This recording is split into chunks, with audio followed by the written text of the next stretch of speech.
ಪುನೀತ ಕನ್ನಡಿಗರಿಗೂ ನಮಸ್ಕಾರ. Welcome back to our channel. I hope ನೀವೆಲ್ಲರೂ ಚೆನ್ನಾಗಿದ್ದೀರಾ ಅಂತ ಹೇಳಿ. ಈ ವಿಡಿಯೋ ಅಪ್ಲೋಡ್ ಮಾಡೋಷ್ಟೊತ್ತಿಗೆ ನ್ಯೂ ಇಯರ್ ಮುಗ್ದಿರುತ್ತೆ. ಆದ್ರೂ ನನ್ನ ಫಾಲೋವರ್ಸ್ಗೆ ಆ್ಯಂಡ್ ಎಲ್ಲರಿಗೂ ಹ್ಯಾಪಿ ನ್ಯೂ ಇಯರ್. ಈ ವರ್ಷ ನಿಮಗೆ ಆದಷ್ಟು ಪಾಸಿಟಿವ್ ಥಿಂಗ್ಸ್ ನಡೀಲಿ ಆ್ಯಂಡ್ ನಿಮ್ಮ ಗೋಲ್ ಎಲ್ಲ ಅಚೀವ್ ಆಗಲಿ ಅಂತ ನಾನು ವಿಶ್ ಮಾಡ್ತೀನಿ. ಲಾಂಗ್ ಫಾರ್ಮ್ಯಾಟ್ ವೀಡಿಯೋನ ಅಪ್ಲೋಡ್ ಮಾಡಿ ಆಲ್ಮೋಸ್ಟ್ 1.5 ಮಂತ್ ಮೇಲೇ ಆಗಿದೆ. ಆ್ಯಂಡ್ ಡಿಸೆಂಬರ್ ಮಂತಲ್ಲಿ ನಾನು ಸ್ವಲ್ಪ ಸೋಮಾರಿ ಆಗಿದ್ದೆ ಅಂತ ನನಗೆ ಅನಿಸುತ್ತೆ. ಅದಕ್ಕೆ ಈ 2026 ನನ್ನ ಮೈಂಡಲ್ಲಿ ಫಿಕ್ಸ್ ಮಾಡ್ಕೊಂಡ್ಬಿಟ್ಟಿದ್ದೀನಿ. ಅಟ್ಲೀಸ್ಟ್ ವಾರಕ್ಕೆ 3 ವೀಡಿಯೋ ಇಲ್ಲ ಅಂದರೆ 2 ವೀಡಿಯೋ ಆದರೂ ಲಾಂಗ್ ವೀಡಿಯೋನ ಅಪ್ಲೋಡ್ ಮಾಡಬೇಕು ಅಂತ ಹೇಳಿ. ಶಾರ್ಟ್ಸ್ ಆದರೆ ಡೈಲಿ ಅಪ್ಲೋಡ್ ಮಾಡ್ತೀನಿ. ಅದು ಯಾಕಂದರೆ 1 ಮಿನಿಟದು ವೀಡಿಯೋ ಆಗಿರುತ್ತೆ. ಶೂಟ್ ಮಾಡೋದು, ಎಡಿಟಿಂಗ್ ಮಾಡೋದು, ಸಾಂಗ್ ಹಾಕೋದು, ಬೇಗ ಅದನ್ನು ಅಪ್ಲೋಡ್ ಮಾಡ್ತೀನಿ. ಬಟ್ ಈ ಲಾಂಗ್ ಫಾರ್ಮೆಟ್ ವೀಡಿಯೋ ಅಂತ ಬಂದಾಗ ನನ್ನ ತಲೆನಲ್ಲಿ ಹೆಂಗಿರುತ್ತೆ ಅಂದರೆ ಅದನ್ನು ಲೆಂತಿ ಪ್ರೊಸೀಜರು, ಅದನ್ನು ಶೂಟ್ ಮಾಡಬೇಕು, ಎಡಿಟಿಂಗ್ ಮಾಡಬೇಕು, ಮತ್ತು ಎಡಿಟಿಂಗ್ ಎಲ್ಲ ಆದಮೇಲೆ ವಾಯ್ಸ್ ಓವರ್ ಕೊಡಬೇಕು ಅಂತ ಅನ್ನಿಸ್ತಾ ಇತ್ತು. ಬಟ್ ಆದರೆ ಇವಾಗ ನನ್ನ ಮೈಂಡಲ್ಲಿ ಫಿಕ್ಸ್ ಮಾಡ್ಕೊಂಡಿದ್ದೀನಿ, ಇಲ್ಲ ಆದಷ್ಟು ನಾನು ಈ ವರ್ಷ ಲಾಂಗ್ ವೀಡಿಯೋನ ಅಪ್ಲೋಡ್ ಮಾಡಬೇಕು ಅಂತ ಹೇಳಿ. ಈ ವಿಡಿಯೋನೂ ಅಷ್ಟೇ, ವಾಯ್ಸ್ ಓವರ್ ಕೊಡೋಕ್ಕೆ ಎಷ್ಟು ಸತಿ ಪಾಸ್ ಮಾಡಿ ತಿರ್ಗೋ ಆನ್ ಮಾಡ್ತಾ ಇದ್ದೆ ಗೊತ್ತಾ. ಅದಕ್ಕೆ ಹೇಳೋದು ಕನ್ಸಿಸ್ಟೆನ್ಸಿ ಈಸ್ ಎ ಕೀ ಅಂತ. ಇವಾಗ ನೋಡಿ, ಕಂಟಿನ್ಯೂಸ್ ಆಗಿ ನಾವು ಲಾಂಗ್ ಫಾರ್ಮೆಟ್ ವೀಡಿಯೋನ ಅಪ್ಲೋಡ್ ಮಾಡ್ತಾ ಇದ್ರೆ ವಾಯ್ಸ್ ಓವರ್ ಕೊಡೋದು ರೂಢಿ ಆಗುತ್ತೆ. ಆವಾಗ ನಮಗೇನೂ ಕಷ್ಟ ಅನಿಸಲ್ಲ. ಬಟ್ ಈ ಥರ 1 ಮಂತು 2 ಮಂತ್ಸ್ ಎಲ್ಲ ಬ್ರೇಕ್ ತೊಗೊಂಡು ವಾಯ್ಸ್ ಓವರ್ ಕೊಡಬೇಕಂದ್ರೆ ಸ್ವಲ್ಪ ಕಷ್ಟ ಅನಿಸುತ್ತೆ. ಅದಕ್ಕೆ ಹೇಳೋದು, ಪ್ರತಿ ಸತಿನೂ ನಾವು ಯಾವ್ದು ಆಗಲ್ಲ ಅಂತ ಹೇಳ್ತಿರೋ ಇಲ್ಲ ಅದನ್ನು ಮಾಡಲೇಬೇಕು ಅಂತ ನಾವು ಅದನ್ನು ಟ್ರೈ ಮಾಡಬೇಕು ಅಂತೇಳಿ. ಬೆಳಗ್ಗೆಯಿಂದನೇ ಲಾಗ್ನ ಸ್ಟಾರ್ಟ್ ಮಾಡಿದ್ದೆ. ಆ್ಯಂಡ್ ಇವಾಗಂತೂ ಧನುರ್ಮಾಸ ಇರೋದ್ರಿಂದ ತುಂಬಾ ಚಳಿ. 6 ಗಂಟೆಗೆ ಎದ್ದು ಈಚೆ ಬಂದು ನೋಡಿದ್ರೂ ಇನ್ನು ಮಂಜು ಹಂಗೆ ಇರುತ್ತೆ, ಅಷ್ಟು ಚಳಿ ಇದೆ. ಆ್ಯಂಡ್ ನನಗೆ ಸ್ವಲ್ಪ ಕೋಲ್ಡ್ ಆಗಿತ್ತು, ಹಾಗಾಗಿ ನಾನು ಒಂದು ಡ್ರಿಂಕ್ನ ಮಾಡ್ಕೊಂಡಿದ್ದೆ. ಆ್ಯಂಡ್ ಅದಂತೂ ಶೀತಕ್ಕೆ ತುಂಬಾ ಹೋಮ್ ರೆಮಿಡಿ ಅಂತಲೇ ಹೇಳ್ಬೋದು. ತುಂಬಾ ಚೆನ್ನಾಗಿ ಅದು ವರ್ಕ್ ಆಗುತ್ತೆ. ಬಿಸಿನೀರು ಸ್ವಲ್ಪ ಬೆಚ್ಚಗಾದ್ಮೇಲೆ ಒಂದು ಅರ್ಧ ಆಗೋಷ್ಟು ಅರ್ಶಿನದ ಪುಡಿ, ಒಂದು ಚಕ್ಕೆ, ಮೆಣಸು, ಲವಂಗ, ಅಜ್ವಾನ ಆ್ಯಂಡ್ ಸೋಂಪು ಹಾಕ್ಕೊಂಡು ಇದಕ್ಕೆ ಚೆನ್ನಾಗಿ ಕುದಿಸ್ಕೊಳ್ಬೇಕು. ಆ್ಯಂಡ್ ಈ ನೀರು ಕುದಿಯೋಬೇಕಾದ್ರೆ ಎಷ್ಟು ಘಮ ಅಂತ ಇರುತ್ತೆ ಗೊತ್ತಾ. ತುಂಬಾ ಆ ಸ್ಮೆಲ್ ಅಂತೂ ತುಂಬಾ ಚೆನ್ನಾಗಿರುತ್ತೆ. ಕುದಿಯೋಷ್ಟೊತ್ತಿಗೆ ನಾನು ಇನ್ನು ಬ್ರೇಕ್ಫಾಸ್ಟ್ಗೆ ರೆಡಿ ಮಾಡ್ಕೊಳ್ತಾ ಇದ್ದೆ. ಪುದೀನ, ಕೊತ್ತಂಬರಿ ಅದನ್ನು ಮತ್ತು ಈರುಳ್ಳಿ ಅದನ್ನೆಲ್ಲ ಸೈಡ್ ಬೈ ಸೈಡಾಗಿ ಕಟ್ ಮಾಡಿ ಇಟ್ಕೊಂಡ್ರೆ ಬ್ರೇಕ್ಫಾಸ್ಟು ಬೇಗ ಆಗುತ್ತೆ ಅಂತೇಳಿ. ಆ್ಯಂಡ್ ರಾತ್ರಿಯೇ ನಾನು ಡಬಲ್ ಬೀನ್ಸ್ನ ನೆನೆ ಹಾಕಿದ್ದೆ ಪಲಾವ್ಗಂತೇಳಿ. ಈ ಡಬಲ್ ಬೀನ್ಸ್ ನೋಡಿದಾಗೆಲ್ಲ ನನಗೆ ನನ್ನ ಸ್ಕೂಲ್ ಡೇಸ್ ಕೆಲವೊಂದು ನೆನಪಾಗುತ್ತೆ. ನಮ್ಮಮ್ಮ ಯಾವಾಗಲೂ ಪಲಾವ್ ಮಾಡಲಿ ಡಬಲ್ ಬೀನ್ಸ್ ಹಾಕಿ ಪಲಾವ್ ಮಾಡ್ತಾಯಿದ್ರು. ಬಟ್ ನಾವು ಇವಾಗ ಆಫೀಸ್ಗೆಲ್ಲ ಹೋಗ್ಬೇಕಾದ್ರೆ ಪಲಾವ್ ಅಂದ್ರೇನು, ಬೀನ್ಸ್, ಕ್ಯಾರೆಟು, ಬಟಾಣಿ ಇಲ್ಲ ಎಲ್ಲ ಥರದ ವೆಜಿಟೇಬಲ್ ಹಾಕ್ತೀರಿ, ಡಬಲ್ ಬೀನ್ಸ್ ರೇಯರು. ಆದರೆ ಈ ಸತಿ ರೇಷನ್ ಹಾಕ್ಸೋವಾಗ ನೆನ್ಪು ಮಾಡಿಕೊಂಡು ಡಬಲ್ ಬೀನ್ಸ್ನ ಹಾಕ್ಸಿದ್ದೆ ಪಲಾವ್ಗಂತಲೇ ಹೇಳಿ.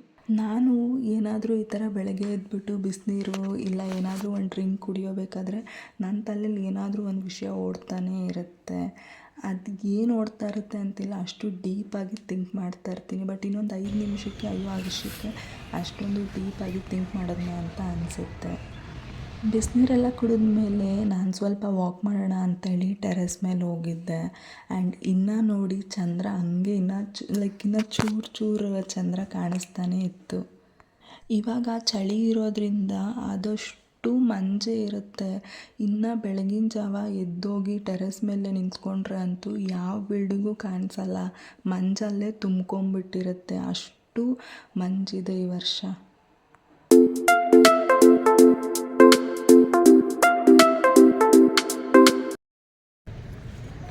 ನಮ್ಮ ಮನೆ ಮೇಲ್ಗಡೆನೇ ನೋಡಿ ಎಷ್ಟು ಫ್ರೆಶ್ ಆಗಿರೋ, ಬೆಳಗ್ಗೆ ಎದ್ದರೆ ಸಾಕು ಬೇವಿನ ಸೊಪ್ಪು ಸಿಗುತ್ತೆ. ಆ್ಯಂಡ್ ಇದ್ರ ಸ್ಮೆಲ್ಲು ಅಷ್ಟೇ ತುಂಬಾ ಚೆನ್ನಾಗಿರುತ್ತೆ. ಇಲ್ಲಿ ಬಂದರೆ ಸಾಕು ಯಾವಾಗಲೂ ಸಿಗ್ತಾ ಇರುತ್ತೆ. ಮತ್ತು ಫುಲ್ ನೇಚರು ಅಷ್ಟೇ ಚೆನ್ನಾಗಿದೆ ಅಂತ. ಬಟ್ ಕೋಲ್ಡ್ ಆಗಿದೆ, ಥಂಡಿ ವಾತಾವರಣ.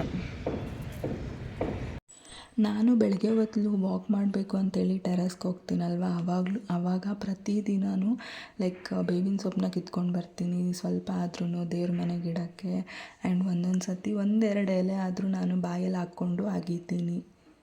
ಇನ್ನು ವಾಕೆಲ್ಲ ಮುಗಿಸ್ಕೊಂಡು ಬಂದಾದಮೇಲೆ ಬ್ರೇಕ್ಫಾಸ್ಟ್ ಪ್ರಿಪೇರ್ ಮಾಡೋಣ ಅಂಥೇಳಿ ಫಸ್ಟು ಒಂದು ಪೇಸ್ಟ್ನ ರೆಡಿ ಮಾಡ್ಕೊತಾ ಇದ್ದೀನಿ. ಈ ಪೇಸ್ಟ್ಗೆ ಪುದೀನ, ಕೊತ್ತಂಬರಿ, ಹಸಿಮೆಣ್ಸಿನ್ಕಾಯಿ, ಶುಂಠಿ, ಬೆಳ್ಳುಳ್ಳಿನ ಹಾಕ್ಕೊಂಡು ಫಸ್ಟು ರುಬ್ಕೊಂಡಿದ್ದೀನಿ. ಆ್ಯಂಡ್ ಈ ಥರ ಪಲಾವ್ ಅಂತೂ ತುಂಬಾ ಚೆನ್ನಾಗಿರುತ್ತೆ. ಡಬಲ್ ಬೀನ್ಸ್ ಹಾಕಿ ಒಂದು ಸತಿ ಪಲಾವ್ನ ಟ್ರೈ ಮಾಡಿ, ತುಂಬಾ ಚೆನ್ನಾಗಿರುತ್ತೆ. ವೆಜಿಟೇಬಲ್ ಹಾಕೋಕ್ಕಿಂತ ಲೈಕ್ ಬರೀ ಡಬಲ್ ಬೀನ್ಸ್ ಹಾಕಿ ಪಲಾವ್ ಮಾಡಿ ತುಂಬಾ ಚೆನ್ನಾಗಿರುತ್ತೆ.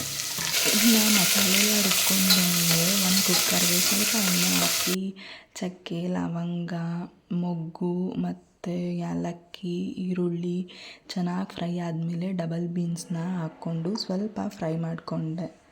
ಡಬಲ್ ಬೀನ್ಸ್ ಎಲ್ಲ ಚೆನ್ನಾಗಿ ಫ್ರೈ ಆದಮೇಲೆ ರುಬ್ಕೊಂಡಿಟ್ಕೊಂಡಿದ್ನಲ್ವ, ಆ ಮಸಾಲನ ಹಾಕ್ಕೊಂಡು ಸ್ವಲ್ಪ ಅರಿಶಿನ ಹಾಕ್ಕೊಂಡು ಹಸಿ ವಾಸನೆ ಹೋಗೋವರೆಗೂ ಫ್ರೈ ಮಾಡ್ಕೊಂಡಿದ್ದೀನಿ.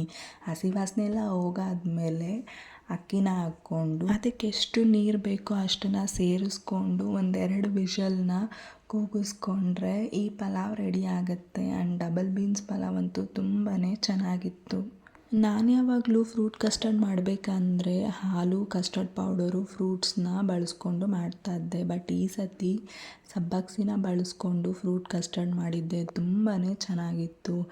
ತಿನ್ನಬೇಕಾದ್ರೂ ಅಷ್ಟೇ ಆ ಸಬ್ಬಕ್ಸಿ ಬಾಯಿಗೆ ಸಿಗ್ತಾಯಿತ್ತಲ್ಲ, ಬೇರೆ ಥರನೇ ಟೇಸ್ಟ್ ಕೊಡ್ತಾಯಿತ್ತು.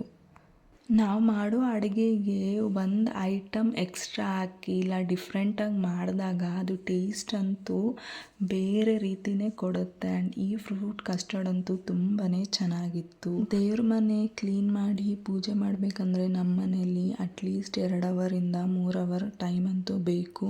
ಯಾಕಂದರೆ ನೀಟಾಗಿ ಕ್ಲೀನ್ ಮಾಡಿ ಹೂವು ಎಲ್ಲ ನೀಟಾಗಿ ಜೋಡಿಸಿ ಪೂಜೆ ಮಾಡೋಷ್ಟೊತ್ತಿಗೆ ಆಮೇಲೆ ಅಷ್ಟೇ ನೋಡಿ, ನೀನೇನೋ ಫೋನ್ ಕೊಟ್ಟಿಲ್ಲ ಅಂದ್ರೆ ಅಮ್ಮನಿಗೋಸ್ಕರ ಇವತ್ತು ಊಟ ಮಾಡಲ್ಲ ಬೇಕಾರೆ ಅವಳು ಫೋನ್ ಬೇಕೇ ಕೇಳಿ ಅಮ್ಮನಿಗೋಸ್ಕರ ಬಿಡಬೇಕು. ಪೂಜೆ ಎಲ್ಲ ಆದಮೇಲೆ ಸ್ವಲ್ಪ ಟೈಮ್ ಇತ್ತು ಆಫೀಸ್ಗೆ ಹೋಗೋಷ್ಟೊತ್ತಿಗೆ. ಅದರಲ್ಲಿ ಏನೋ ಒಂದು ಟಾಪಿಕ್ ನಾನು ನಮ್ಮಮ್ಮ ಮಾತಾಡ್ತಾ ಇದ್ರಿ.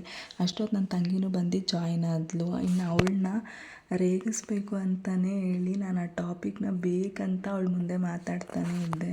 ನಾನು ನನ್ನ ತಂಗಿನ ರೇಗಿಸ್ಬೇಕಂದ್ರೆ ನಮ್ಮಮ್ಮನೂ ನನ್ನ ಜೊತೆಗೆ ಜಾಯ್ನ್ ಆಗ್ತಾರೆ. ಆ್ಯಂಡ್ ನಮ್ಮಮ್ಮ ಯಾವ ಲೆವೆಲಲ್ಲಿ ಅವಳನ್ನ ರೋಸ್ಟ್ ಮಾಡ್ತಾರೆ ಅಂದರೆ ಅವಳಿಗೆ ಅದು ಅನಿಸ್ಬಿಡ್ಬೇಕು, ನಾನು ಈ ಥರ ಮಾಡ್ತೀನ ಅಂಥೇಳಿ ಆ ಲೆವೆಲಿಗೆ ನಮ್ಮಮ್ಮ ರೋಸ್ಟ್ ಮಾಡ್ತಾರೆ. ಕೆಲವೊಂದು ಟೈಮಲ್ಲಿ ನಾನು ತಮಾಷೆಗೆ ಅವಳನ್ನ ರೇಗಿಸ್ತಾ ಇರ್ತೀನಿ, ಬಟ್ ಒಂದೊಂದು ಸತಿ ಅದೇ ಸೀರಿಯಸ್ ಆಗಿಬಿಡುತ್ತೆ. ಈ ಅಕ್ಕ ತಂಗಿರಿದ್ರೆ ಇದೇ ಥರ ಜಗಳ, ರೇಗಿಸೋದು, ಕಾಲು ಎಳೆಯೋದು ಎಲ್ಲರ ಮನೆಯಲ್ಲೂ ಇದ್ದೇ ಇರುತ್ತೆ. ಇವತ್ತಿನ ವಿಡಿಯೋ ಇಷ್ಟೇ. And thank you for watching and please subscribe to my channel.